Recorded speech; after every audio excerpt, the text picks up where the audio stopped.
We are in a race against time to tackle the climate crisis, and urgent action is needed to reduce emissions and limit further increases in the global temperature. A key problem, however, is that not all countries have the finance to achieve it. Let's take a closer look. In 2015, 196 nations adopted the Paris Agreement, a legally binding international treaty on climate change.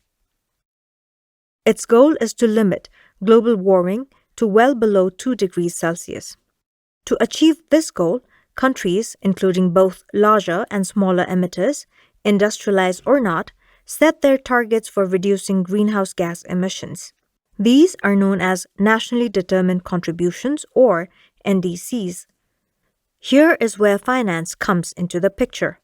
Many NDCs outline mitigation targets that require the use of newer, more expensive technologies than those that are already in use. Therefore, for developing countries in particular, mobilizing the financing required to implement and achieve their NDCs is a significant challenge.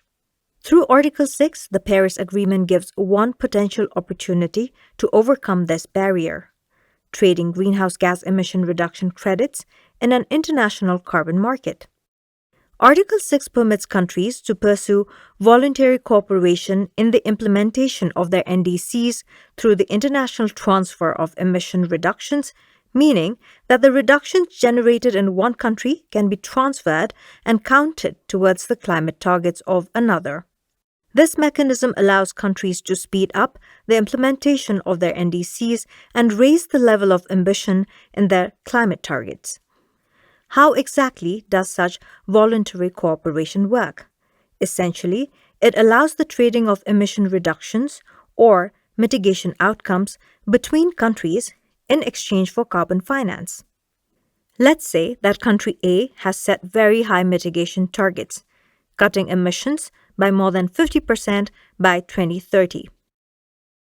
However, they acknowledge that some emissions are extremely expensive to reduce with their current technologies.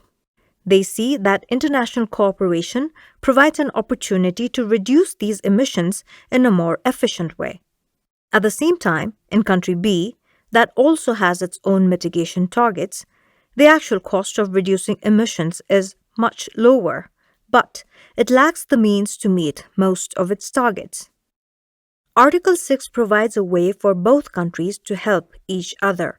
Country A can purchase credits for the mitigation outcomes generated by country B and use these to meet or go beyond its own targets.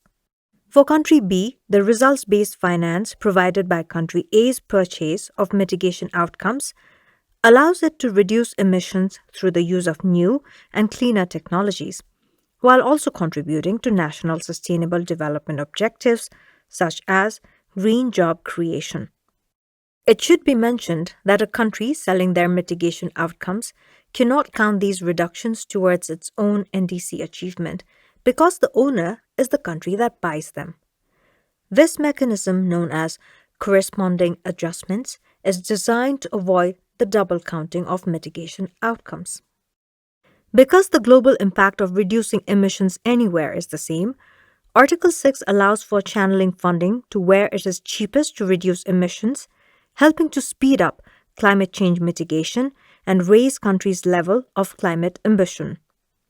To learn more about GGGI's work on Article 6, visit GGGI's website.